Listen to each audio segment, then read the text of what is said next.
오늘은 부모 공경의 비밀이라는 제목으로 말씀의 은혜를 나누겠습니다. 지난 목요일이 어버이날이었죠. 5월 8일 어버이날이었는데요.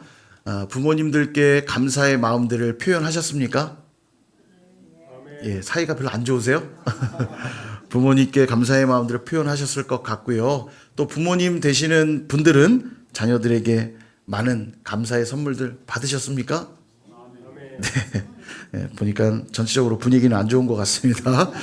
자, 그래서 지난 4월에 롯데 멤버스 리서치 플랫폼이라는 곳에서 남녀를 대상 2,000명 대상으로 설문조사를 했는데 어버이날 받고 싶은 선물, 부모님들이 어버이날 받고 싶은 선물을 조사했어요. 5위, 예, 여행 관광상품. 예, 이거 받으신 분 계세요? 예, 대체로 가난한 것 같습니다. 예, 4위, 건강용품. 뭐 이렇게 막 안마하고 이런 거 있잖아요. 건강용품, 침대 뭐 이런 거, 건강 침대 이런 거 받으신 분 없으세요? 예, 많이 어려운 것 같고요. 3위 의류입니다. 의류. 옷 선물 받으신 분 계세요? 예, 자녀가 없으세요? 2위는 건강식품이래요. 뭐 도라지, 뭐 흑염소, 뭐 이런 거 건강식품. 예, 혹시 건강식품 받으신 분들 계세요? 예, 계십니다. 건강식품 받으신 분 계시고요. 좋습니다. 조금 먹고 살만한 가정이 있긴 있습니다. 자, 마지막 아마 1위 다 예상하실 텐데 1위 뭘까요? 예, 좀 뭐니 해도 머니가 최고죠, 그죠? 예, 아마 다 머니를 받으셨기 때문에 반응을 안 하신 것 같아요, 그죠? 예, 돈이 얼마가 들었느냐가 중요하지 돈이 중요한 건 아니에요, 그죠? 그 안에 얼마가 들었느냐가 중요하죠? 예. 아마 준호가 많이 는 것 같습니다. 예, 크게 대답하시는 거 보니까.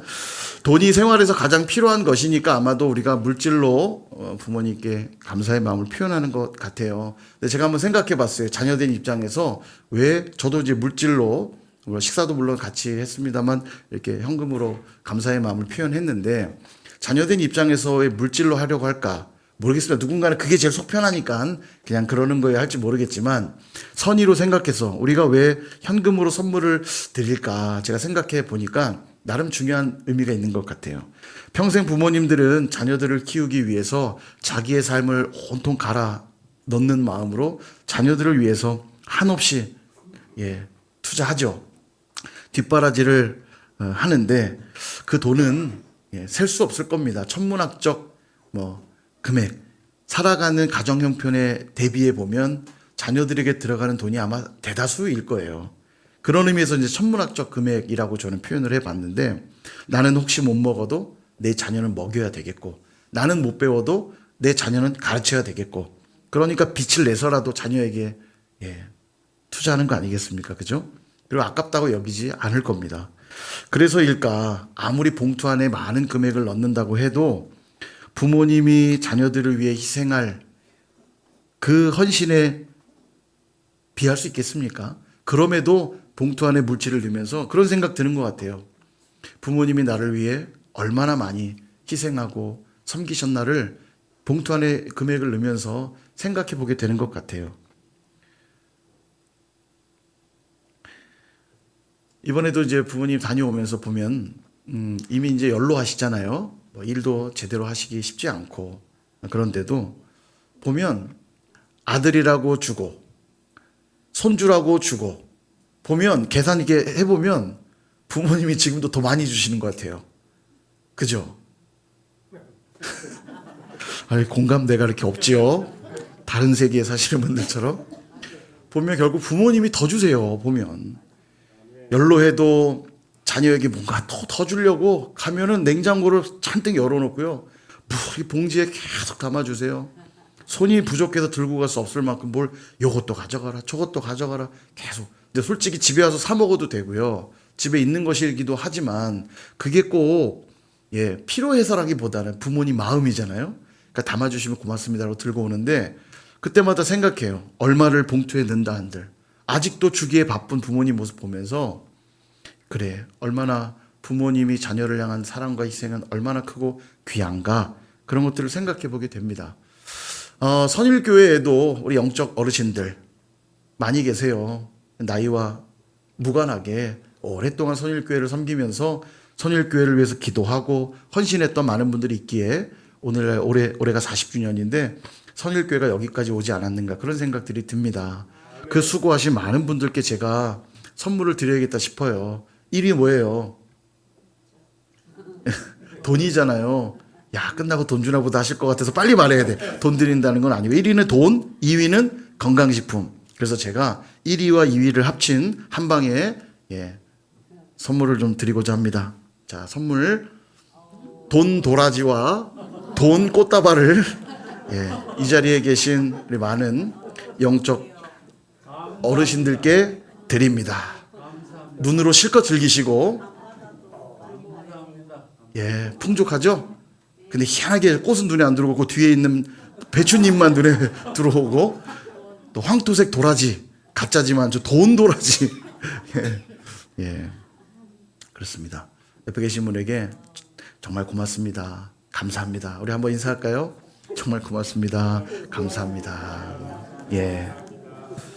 요즘은 말세 지말이라고 합니다. 얼마나 세상의 끝인지 말세 중에도 지말, 세상 끝에서도 끝이라고 표현하는 시대에 살고 있습니다. 말세하면 떠오르는 이미지는 좋은 이미지보다는 좋지 않은 이미지들입니다. 혼돈, 무질서, 부도덕, 불의함 이런 것들이 말세 이미지인데 성경에서도 말세 이미지를 그렇게 묘사하고 있습니다. 디모데후서 3장 1절에서 2절에 보니까 너는 이것을 알라. 말세에 고통하는 때가 이르러 사람들이 자기를 사랑하며 돈을 사랑하며 자랑하며 교만하며 비방하며 부모를 거역하며 감사하지 아니하며 거룩하지 아니하며 3절 4절 쭉쭉쭉쭉 계속 말세의 특징을 설명하거든요. 근데 제가 이제 오늘 포인트로 보고 싶은 게 마지막 제 특징 중에 하나가 뭐냐면 2절에 나오죠. 부모를 거역하며. 자녀들이 크면서 다 부모 거역하고 불순종하면서 그렇게 크는 거 아닙니까? 라고 가볍게 여길 문제가 아닌 게 말세의 특징이 부모를 거역하는 일이란 말은 마지막 날 심판받는 죄목 중에 하나가 부모를 거역하는 죄라는 뜻이에요. 그러니까 결코 가벼운 죄가 아니죠. 그래서 율법에도 보면 이런 조항이 있습니다. 출애굽기 21장 15절 자기 아버지나 어머니를 치는 자는 반드시 죽일지니라. 레위기 20장 9절에도 만일 누구든지 자기의 아버지나 어머니를 저주하는 자는 반드시 죽일지니 그가 자기의 아버지나 어머니를 저주하였은즉 그의 피가 자기에게로 돌아가리라. 아멘. 여러분 부모 공경에 대해 굉장히 엄중하게 심판하고 있습니다. 혼내 죽어라 정도가 아니라 반드시 죽일지니. 아주 무섭게 경고하고 있는 이유가 뭘까? 로마서 1장에 보면요. 마음에 하나님 두기를 싫어하며 심판받게 될 자들이 어떤 자인지를 설명하고 있습니다. 로마서 1장 28절에서 30절을 보면 또한 그들이 마음에 하나님 두기를 싫어하며 하나님께서 그들을 그 상실한 마음대로 내버려 두사 합당하지 못한 일을 하게 하셨으니 그 일들이 어떤 일이냐? 모든 불의와 추악, 탐욕, 악의가 가득한 자요, 시기, 살인, 분쟁, 사기, 악독이 가득한 자요, 수군수군하는 자요, 비방하는 자요, 하나님께서 미워하시는 자요, 능욕하는 자요, 교만하는 자요, 자랑하는 자요, 악을 도모하는 자요, 부모를 거역하는 자요. 자, 그러니까 부모를 거역하는 동기가 뭐라는 거예요? 마음에 하나님 두기를 싫어하기 때문에 발생하는 죄라는 겁니다. 마음에 하나님 두기를 싫어하기 때문에 부모를 거역하는 죄 가운데 있다라는 거예요. 반대로 얘기하면 그 마음에 하나님이 계시면 부모에게 함부로 할 수 없다. 그 얘기하고 계시는 겁니다. 여러 번 설명을 드렸지만 여러분 유대인들이 이 부모 공경을 굉장히 중요하게 생각을 하는데요. 모세가 시내산에 올라가서 두 돌판에다가 계명을 받아서 내려오죠. 우리 십계명 한번 점검해야겠죠. 여러분 반복해서 해야 됩니다. 십계명은 모든 율법의 가장 기초예요. 자, 우리 십계명 어떻게 외우죠? 신우망한부 살간도고탐. 이것만 외우시면 돼요. 한번 보여주세요. 신우망한부 살간도고탐. 이것만 기억하시면 십계명은 절대 까먹지 않습니다. 네, 우리 기독교인 돼서 십계명 정도는 확실히 알아야죠. 그죠? 여기에 모든 율법의 내용들이 다 들어있다 보시면 돼요.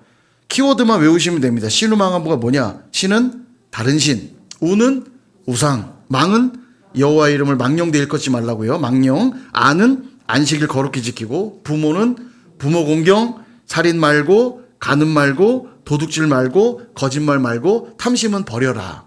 이렇게 키워드만 기억하면 십계명 안 까먹습니다. 10계명 정도는 기억하고 있어야 우리 율법의 큰 흐름들을 놓치지 않겠죠. 자, 자, 여기 잘 보시면 신우망한 다른 신 섬기지 말고 우상 섬기지 말고 망령되 일컫지 말고 안식일 거룩히 지키라는 다 하나님과 관계된 계명이죠. 하나님 앞에 지켜야 될 계명이고 부모를 공경하고 살인 말고 간음 말고 도둑질 말고 거짓말 말고 탐심을 버리는 건 이웃과 관계된 계명들입니다. 사람하고. 그래서 이 두 돌판을 받아 내려올 때 한 돌판에는 하나님과 관계된 계명이 쓰여졌을 것이고 한 돌판에는 사람과 관계된 계명이 있을 것이다 라고 우리가 추정을 해요. 성경에는 안 나오니까요. 그런데 유대인들은 좀 다르게 봅니다. 이쪽 돌판에는 1계명부터 5계명까지 쓰였다고 생각하고요. 6계명부터 10계명이 이쪽 돌판에 있다고 생각을 해요. 즉 유대인들은 부모 공경을 사람과 관계된 계명으로 보지 않고 하나님과 관계된 계명으로 보고 있다는 거예요. 근데 저는 여기에 동의를 합니다. 제가 좀 전에도 말씀을 몇 구절 읽어드렸는데 아까 보셨다시피 부모를 공경하지 않는 자들, 부모를 거역하는 자들을 어떻게 하라고 그랬어요? 반드시 죽이라 했고 그 다음에 부모를 거역하는 죄는 왜 생긴다고 그랬죠? 마음에 하나님 두기를 싫어하기 때문에 발생하는 죄라고 그랬죠. 그러니까 부모 공경은 성경의 기준대로라면 하나님을 공경하는 것과 관계된 계명이라고 유추할 수 있어요. 그러니까 이게 너무 중요하다는 겁니다. 부모 공경이. 하나님 공경, 부모 공경은 맞다, 있다. 이렇게 이해하시면 된다는 거죠. 사랑하는 여러분, 우리는 보이지 않는 하나님을 알 수도 없고 믿기도 어렵습니다. 그래서 하나님은 우선적으로 하나님이 우리를 보호하시고 인도하시고 공급하신다는 사실을 알게 하시려고 먼저 우리에게 허락해 주시는 존재가 있어요. 누굴까요? 그게 바로 부모입니다. 더 심하게 표현하면 우리는 하나님을 만나기 전에 먼저 만나는 하나님의 대리자가 있는데 그게 바로 부모라는 거예요. 그래서 부모는 자녀에게 있어서 절대자고 지존이죠. 여러분 힘이 없어서 부모 말을 듣습니까? 힘으로 부모가 되는 게 아니잖아요. 그죠? 부모를 공경하고 부모에게 순종하면서 우리는 더듬어 하나님을 알아가게 되는 것이고 하나님의 권위에 대해서 배우게 되는 거예요. 그러니까 부모를 거역하고 부모를 저주하는 죄는 하나님 입장에서 볼 때 누구에게 거역하고 누구에게 불순종하는 죄입니까? 하나님 앞에 거부하고 불순종하는 죄가 되는 거예요. 그러니 완악하고 패역한 자녀들을 반드시 죽일지니라 라고 무섭게 엄중하게 경고하고 있는 겁니다. 생각해 보세요. 덧셈 뺄셈을 전혀 못하는데 미분 적분 같은 어려운 수학 문제를 풀 수 있겠습니까? 말도 안 되죠. 덧셈 뺄셈도 못하는데요. 걷지도 못하는 아이에게 왜 못 뛰냐고 혼낼 수 있나요? 불가능하죠. 그러니까 부모 공경도 안 되는 사람에게는 하나님 공경은 말할 수도 없다는 거예요. 눈에 보이는 부모, 직접 나를 낳아준 부모도 거역하고 있는데 보이지도 않는 전능하신 그 크신 하나님께 어떻게 그분을 섬기고 따를 수 있겠냐는 거예요. 이게 불가능합니다.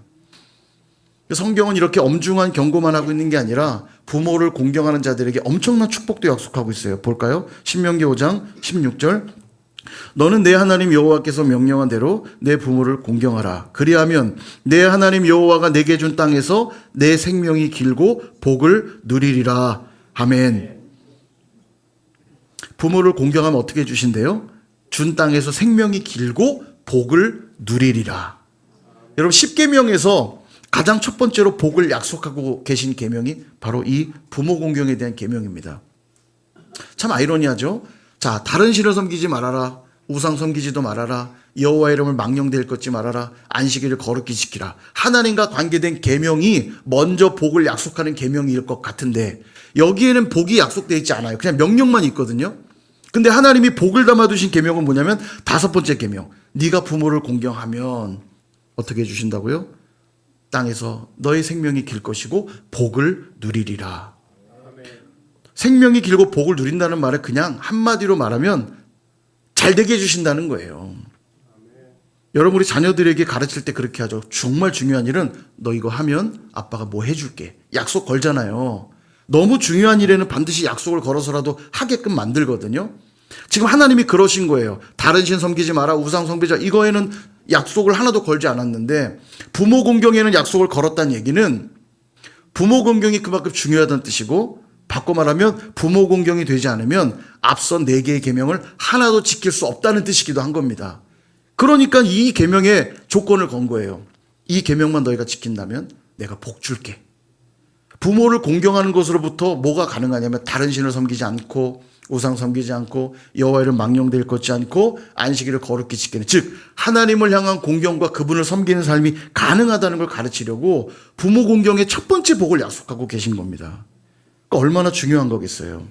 그래서 어버이 주일은 우리에게 굉장히 의미 있고 뜻깊은 절기이기도 합니다. 내가 하나님을 얼마나 사랑하고 내가 하나님을 얼마나 공경하고 있는가를 점검을 하는데, 무엇을 통해 점검하여? 내가 부모님께 어떻게 하고 있는가, 내가 부모 공경을 어떻게 하고 있는가를 살펴보면서 하나님을 향한 공경 점수를 테스트해 볼 수 있는 거예요. 어쩌면 너무 당연합니다. 눈에 보이는 부모를 공경하지도 않는데 보이지 않는 하나님을 제대로 섬기겠습니까? 눈에 보이는 부모님께 전화 한 통 하지 않는데 우리 하나님께 기도하겠냐고요. 부모님 얼굴 한번 제대로 찾아뵙지도 않는데 주님 얼굴 찾아뵙기 위해서 나오겠냐고요. 여러분, 예배당에 나왔다고 주님 얼굴을 보는 게 아닙니다. 이곳에 나와서도 그냥 돌아가시는 분이 있는가 하면 정말 주님을 만나고 돌아가는 분이 있겠죠. 이게 마음의 문제예요. 종교적인 행위를 강조하고 있는 게 아닙니다. 그러니까 여기저기 가서 내 부모님 얘기는 막 할 수 있지만 그게 곧 부모 공경은 아닌 거 아닙니까?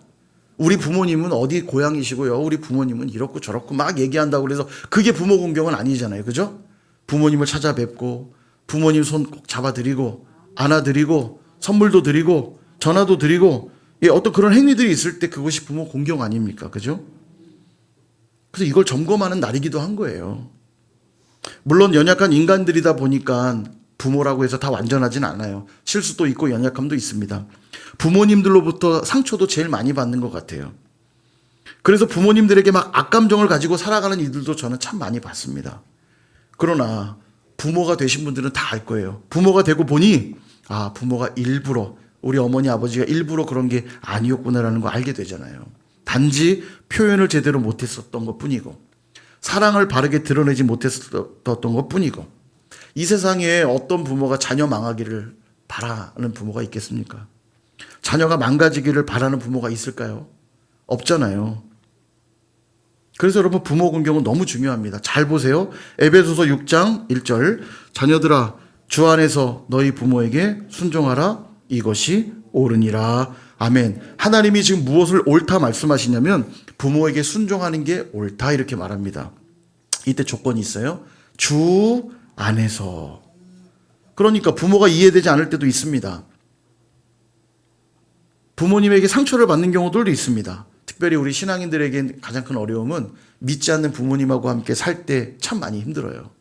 교회를 못 가게 하기도 하고 내가 살아가는 삶의 양식들을 이해하지 못해 줄 때도 많기 때문에 그게 참 힘들죠.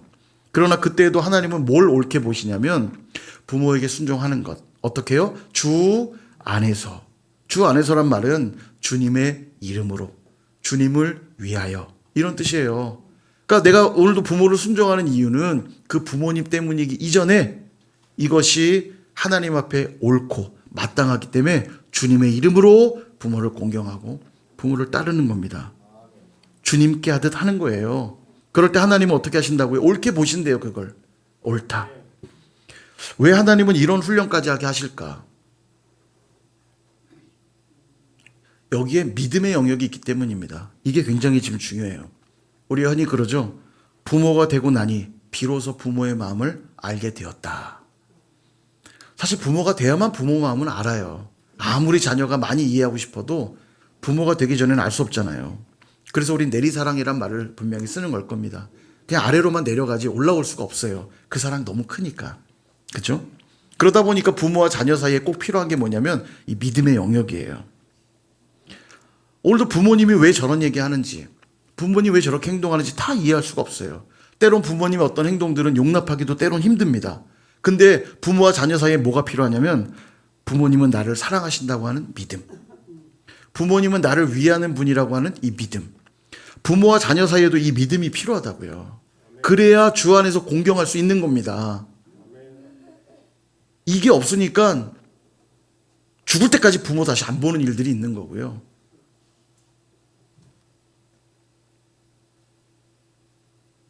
보세요. 같은 피가 흐르는 부모도 이해하지 못하는데 같은 피가 흐르는 부모도 믿어주지 못하는데 하물며 천지만물을 지으시고 전지전능하시고 무소부지하시고 영원불변하시는 그 하나님을 우리가 감히 이해할 수 있겠습니까?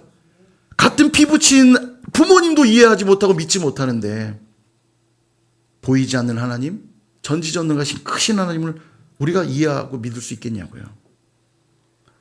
그래서 하나님을 믿는 믿음이 필요하게 이 믿음의 훈련을 어디서 받는 거냐면 부모에게 순종하는 것으로부터 이 훈련들을 시작하는 겁니다. 그래, 다 부모님의 이유가 있어서 그럴 거야. 믿고 이해하는 마음들이 필요한 거예요. 그래서 이 부모 공경은 믿음과 관계된 너무 중요한 명령인 겁니다. 그래서 부모와 자녀 간에도 반드시 필요한 게 뭐냐? 믿어주는 것이고 이해해 주는 것이고 마음으로 손잡아 주는 것이고 안아주는 것이고 밥 한 그릇이라도 함께 먹는 거예요. 작은 선물이라도 드리는 것이고 이런저런 여유도 없다면 우리가 따뜻한 편지 한 통이라도 써줄 수 있는 거 아닙니까? 그죠? 우리 수연이가 맞춤법 막 틀려간 글씨로도 몇 글자 쓰는데 그걸 받으면 그렇게 행복하고 좋은 거예요. 부모님 여의신 분들은 그런 말들 하시잖아요. 살아계실 때 잘할걸. 살아계실 때 잘할걸. 늘 그렇지만 껄껄껄은 그냥 어리석고 미련한 고백일 뿐입니다. 껄껄껄 하면 뭐예요? 다 지나갔는데. 오늘 해야 되고 오늘 잘해야 되고 오늘 사랑해야 되고 그죠? 정채봉 시인의 아름다운 시 하나를 읽어드리겠습니다. 어머니의 휴가라고 하는 시입니다. 어머니의 휴가.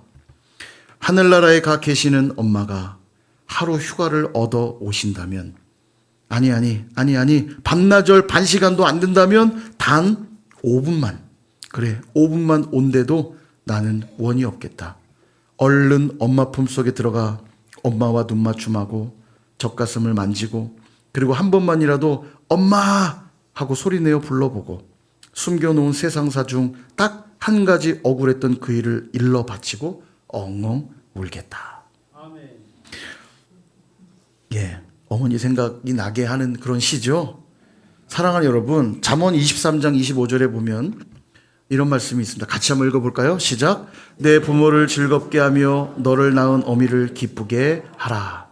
다시 한번 읽어볼까요? 제가 우리 선일교회는 영성훈련 시켜야 돼요. 말씀을 읽을 때는 어떻게 해요? 날카로운 칼로 내 안에 썩어진 것들 다 도려내는 마음으로 크고 힘있고 단호하게 나의 영혼아 들어라 선포하면서 읽으시는 겁니다. 시작.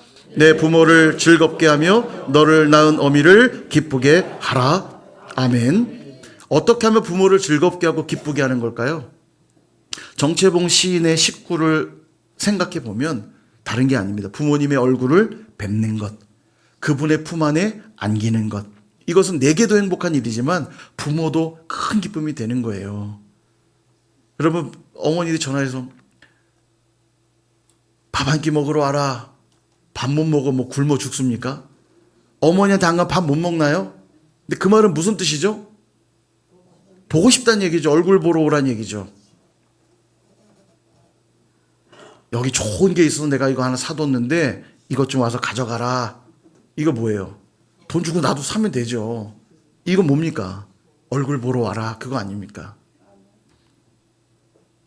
부모님이 딴 거 기대 안 하세요. 보고 싶은 거, 이야기하고 싶은 거, 전화 한 통하고, 문자 한 통하고. 사실 그렇게 어려운 일도 아닌데 왜 우리 잘 안 할까요? 그죠? 부모님 그저 그거 기대하는 거예요. 우리가 왜 그렇게 해야 되는가? 왜 부모를 즐겁게 하고 기쁘게 해야 되는가? 왜 부모의 얼굴을 찾아뵙는 게 공경이 될 수 있는가? 시편 27편 8절에 보면 이런 말씀 나옵니다. 역시 같이 한번 읽어볼까요? 시작. 너희는 내 얼굴을 찾으라 하실 때에 내가 마음으로 주께 말하되 여호와여 내가 주의 얼굴을 찾으리이다 하였나이다. 아멘. 우리의 참 부모님이신 하나님께서도 뭘 원하시냐면 내 얼굴을 찾으라 그렇게 말씀하신대요. 우리에게. 그럴 때 주의 얼굴을 찾고 구하는 것, 그게 하나님께 기쁨이 되고 그걸 우리 뭐라고 부르냐면 예배라고 부릅니다. 주님의 얼굴을 찾고 구하는 것, 주님의 품 안에 안기는 것, 그걸 예배라고 부른다고요. 예배라고 하는 이 헬라어 단어가 프로스키네오라는 단어입니다. 프로스키네오. 이 단어의 뜻이 뭐냐면 얼굴을 비비며 입 맞추다 이런 뜻이에요. 자, 어떤 장면을 연상해 보면 좋냐면 애완견이 집을 딱 주인이 문 열고 들어가면 꼬리를 치면서 막 달려오잖아요. 그리고 주인에게 펄쩍 뛰어서 안기지 않습니까? 예. 개를 안 키워보셨, 그죠? 근데 주인이 만약에 어딜 지금 더럽게 뛰어와서 발로 빵 걷어차는 주인이 있을까요? 계신 것 같은데. 신고하셔야 될 것 같은데. 그럼, 어이쿠! 그러고 개를 확 안아주면 개는 어떻게 합니까? 막 주인의 얼굴을 막 핥잖아요. 그게 프로스키네오예요. 그 단어가.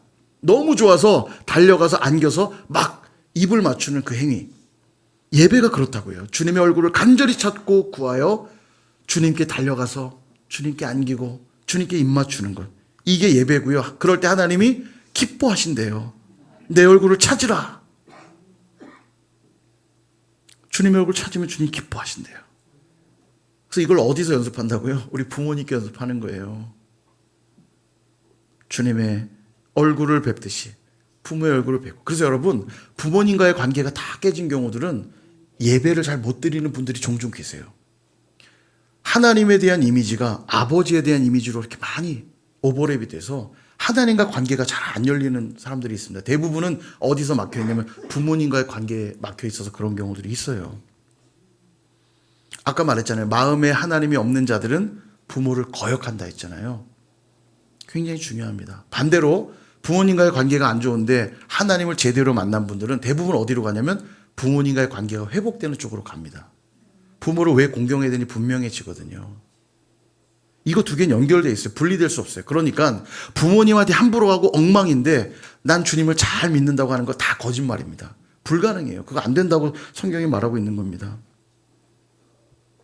오늘 여러분 읽으신 본문의 내용을 간략히 요약해드리면 이런 내용이에요. 완악하고 패역한 자녀가 있다면, 부모를 거역하고 순종하지 않는 자녀가 있다면 성읍 장로들은 이것을 확증한 후 저거 패역한 자식 맞다. 확증이 되면 모든 성읍 사람들이에요. 돌로 그 자녀를 죽이래요. 이게 오늘 본문의 내용입니다. 여기엔 세 가지의 교훈이 있는데 첫 번째 교훈, 자녀들에 대한 교훈입니다. 보세요. 부모를 거역하면 어떤 일이 벌어져요? 돌에 맞아 죽죠? 그죠? 이해되시죠, 이거? 예. 부모를 거역하면 돌에 맞아 죽으니까 부모를 공경하는 일은 생명과 관계된 일이라는 걸 가르치고 계시는 겁니다.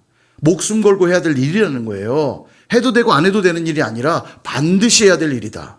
그거 강조하고 있는 겁니다. 그러므로 여기에 지금 자녀된 자들이 계시다면 주 안에서 부모를 공경할 수 있기를 바랍니다. 우리 엄마 무식해갖고 말귀도 못 알아듣고 답답해 미치겠어 아주 그냥. 한 소리 또 하고 한 소리 짜증나 죽겠어. 그러지 말라는 거예요. 주 안에서 부모를 공경해야죠. 모르겠어요. 나중에 돌려받을지 모르겠어요. 자녀들에게. 똑같이 할지 모르겠어요. 나이가 들어서 그럴 수 있잖아요. 자녀된 자들이 여기 계시다면 주 안에서 부모를 공경하시죠. 그럴 때 하나님 그걸 보고 옳다 말씀하실 것이고 그게 하나님 앞에서 사는 길입니다. 복받는 길이고 잘되는 길인 줄 믿으시기를 바랍니다. 두 번째는 부모들에 대한 교훈인데 아무리 패역한 아들이라 해도 죽기를 바라는 부모가 있을까요? 없겠죠. 그래서 여기에는 부모에 대한 경고도 들어있는 겁니다. 오냐 할 것만 아니라 바른 자녀로 살아갈 수 있도록 잘 가르치라는 교훈도 여기 들어있는 거예요. 안 그러면 죽으니까. 어린 자녀들을 둔 부모들은 그러다 칩시다. 너무 어리니까 이제 하나부터 열까지 다 가르쳐야 되죠. 근데 이럴 수 있어요. 이미 자녀들 다 커서 뭘 어떻게 가르칠 수 있겠냐고 하시는 분들이 계실지 모르겠어요. 여러분 착각입니다.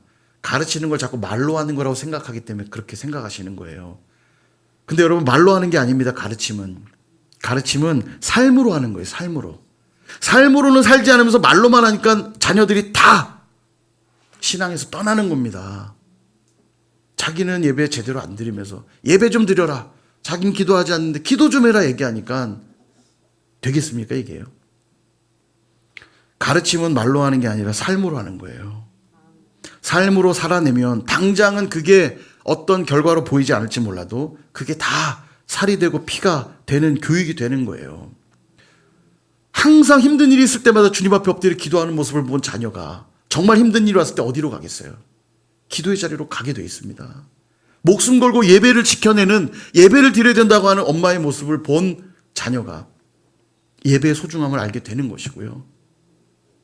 근데 하나님을 가벼이 여기는 모습을 본 자녀가 어떻게 하나님을 공경하겠어요? 불가능하죠. 제가 생각해 보니까 그래요. 제 어머니가 안정을 자주 했지만 참 아버지로부터 많이 힘들고 매도 맞고 힘든 신앙생활을 하시면서도 주일 예배를 한번 빠지지 않으시려고 얼마나 몸부림쳤나 몰라요. 아버지 일어나기 전에 예배 드리고 오겠다고 그 독산동 살면서 그 여의도 순복음교회까지 가까운 데 가서 예배 드려도 되는데 본교회 섬겨야 된다고 거기까지 가시는 거예요. 새벽에 일찍 일어나서 예배 드리고 막 헐레벌떡 집으로 돌아와서 예배 안 드린 사람처럼 이 집에 있는 겁니다. 교회에서 구역장, 임명장 이런 거 받으면 너무 귀하니까. 아버지가 하여간 뭐 교회 관련된 거 발견되면 다 불태워버리니까 제상장 뒤에 다 붙이는 거예요. 안 걸리려고. 근데 버릴 수는 없으니까 다 제상장 뒤에. 제가 제법 상장이 많았어요. 그러니까 제상장 뒤에 구역장, 임명장도 붙이고 평신도 성경대학 수료증도 붙이고 교회에서 들고 온 행복으로의 초대 여의도 순복음교회 이 신문이 있잖아요. 행복으로의 초대라는 신문이 있어요. 전도할 때 많이 쓰는데 그거 한 보따리 교회에서 챙겨오시면 보이면 다 태우니까 이불 제일 깊숙한 곳에다가 몰래 찔러놓고 여러분 저희 집에 성경책도 다 이불 밑에 숨겨놨어요. 보이면 다 찍고 태우고 하니까 성경도 다 숨기고 그걸 본 제가 신앙의 소중함과 믿음을 지킨다는 거에 대해 교육이 됐을까요? 안 됐을까요? 어떻게 안 되겠어요. 저렇게 예배 드리려고 하고 하나님이 이처럼 중요하다는 가치를 삶으로 계속 보여주셨네. 당장은 어려서 그게 어떤 결과로 안 나타나도 제가 평생 살면서 주일날 예배하는 것의 소중함. 제가 군대에서 매를 맞아가면서도 교회 갔어요. 왜냐하면 그게 제가 중요한 가치라고 이미 제 마음에 새겨져 있는 이상은 그러니까 아예 저 또라이 쟤는 교회 못 가게도 갈놈이니까 아예 저는요 편하게 교회 다녔어요. 야, 넌 지금 교회 가야 되잖아. 그럼 넌 일단 빠지고 또 교회 갈 놈 있어? 그럼 무서워서 아무도 말 못해요. 저만 가는 거예요. 이거는 뭐 무조건 가니까. 죽고자 하는 자가 살더라고요. 타협할 여지가 없어요. 저 그거 봤어요 평생. 예배 드려야 된다고 하는 걸 목숨 걸고 살아내시는 어머니 보면서. 그런 게 가르침 아니겠어요? 여기 계신 분들 중에는 이미 부모님을 하늘나라로 떠나 보내신 분들도 많이 계실 겁니다. 그런 분들은 주님이 부르실 그날까지 자녀 보기에 부끄럽지 않은 좋은 부모로 살아내는 게 필요합니다. 좋은 믿음의 본을 보여주셔야 되고 귀한 사랑의 본을 보여주셔야 돼요. 무엇보다도 전심으로 아버지 하나님을 잘 섬기는 그런 신앙생활을 하셔야 됩니다. 마지막 세 번째 교훈은 공동체에 대한 교훈이에요. 패륜 자식을 누구에게 지금 죽이라고 명령하고 있죠? 모든 성읍 사람들. 성읍의 모든 사람들이 죽이라고 돼 있어요. 즉 부모 공경의 문제는 한 가정의 문제가 아니라 공동체의 문제라고 가르쳐주고 있는 겁니다. 자녀 교육과 돌봄은 부모에게만이 아니라 공동체 모두에게 책임이 있다는 거예요. 옛말에도 한 명의 아이를 키우려면 온 마을이 필요하다 이런 말이 있죠. 요즘은 더한 것 같아요. 자녀들이 귀한 시대가 돼버려서 할머니, 할아버지, 삼촌, 이모, 고모 총동원 해갖고 아이들을 키우는 것 같습니다. 근데 이것은 그 한 명의 아이를 특별하게 키우라는 의미를 넘어서 마을이 키워야 된다는 건 그 마을이 가진 가치관, 마을이 가진 분위기 이런 것들을 아이들이 그냥 배우면서 크는 거예요. 사회성을 다 그런 걸 배우는 겁니다. 여기서. 근데 여러분 요즘 우리 사회가 어떻습니까? 개인주의화 되었고요. 이기주의적으로 참 변해 있어요. 경쟁 사회가 되어버렸고요. 그러다 보니까 내 자녀만 잘 크면 그만이라고 생각하는 문화가 저변에 많이 깔려 있어요. 친구들, 너 저런 친구들 놀지 말고 이런 친구들 놀고 아이들 교육을 위해서 일부러 좋은 학군들 찾아다니면서 하잖아요. 내 자녀만 잘 크면 된다고 생각할지 모르지만 여러분 요즘 사회가 얼마나 심각한지 몰라요. 학폭 문제가 정말 심각하고요. 뭐 학생 인권 조례라고 하는 이름으로 학생들 인권은 말하고 있지만 아이들의 인성과 성품이 엉망입니다. 왜 이런 일들이 벌어 우리 사회가 그렇게 아이들을 키우고 있어요 지금. 여러분 자연에도 생태계가 유지되어야만 모두가 다 건강하게 사는 거거든요. 근데 이 먹이사슬이 무너지면 자연 전체가 위태로워집니다. 여러분 우리나라에 호랑이와 늑대가 많았던 거 알고 계십니까? 100년 전 기록만 봐도 호랑이 늑대가 상당히 많았어요. 그러니까 어려서 듣던 그 할머니가 들려주는 호랑이 동화 같은 건 말 그대로 동화만은 아닌 거예요. 정말 마을에 호랑이가 내려서 닭을 물어가기도 하고 개를 물어가기도 하는 일들이 있었잖아요. 호랑이와 늑대는 위험한 동물이니까 없으면 더 안전하겠죠. 실제로 상당수 포획하고 잡고 다 없앴어요. 지금은 공식적으로 늑대 멸종동물입니다. 우리나라에 늑대 없습니다. 호랑이도 없고요. 호랑이, 늑대는 멸종동물이에요. 자, 그럼 우리 사회는 안전해지겠죠? 우리 자연 생태계는 안전해지겠죠? 근데 놀라운 건 이 최종 포식자들이 없어지기 시작하니까 멧돼지가 창궐하기 시작하고 고라니가 창궐하기 시작하는 거예요. 이게 왜 문제냐면 멧돼지가 잡식성입니다. 다 먹어버려요, 그냥. 아무거나 다 먹고요. 고라니 뭐 예쁜 거 아니야? 이 고라니가 개체수가 너무 많아지니까 놀라운 건 전 세계 고라니가 약간 멸종동물인데요. 우리나라에만 고라니가 엄청 많아요. 왜냐하면 고라니를 먹는 동물이 없으니까. 이 고라니가 나무를 다 갉아먹습니다. 먹을 게 없으니까. 고라니가 너무 많으니까 지들도 먹을 게 없으니까 막 나무까지 다 뜯어먹어요. 그래서 되게 심각합니다. 지금 자연계가 심각하고, 예전에는 뭐도 있으면 고라니 한 마리 잡아오면 어떤 지자체들은 돈을 줬어요. 포획해 오면 고라니를. 그래서 저희 외삼촌이 예전에 엽총 갖고 다니면서 고라니를 가끔 잡더라고요. 용돈 벌어야 된다고. 여러분, 그렇게 잡는다 없어질까요? 늘어나는 숫자를 못 잡아요. 사람이 이걸 아무리 잡아도 감당이 안 돼요.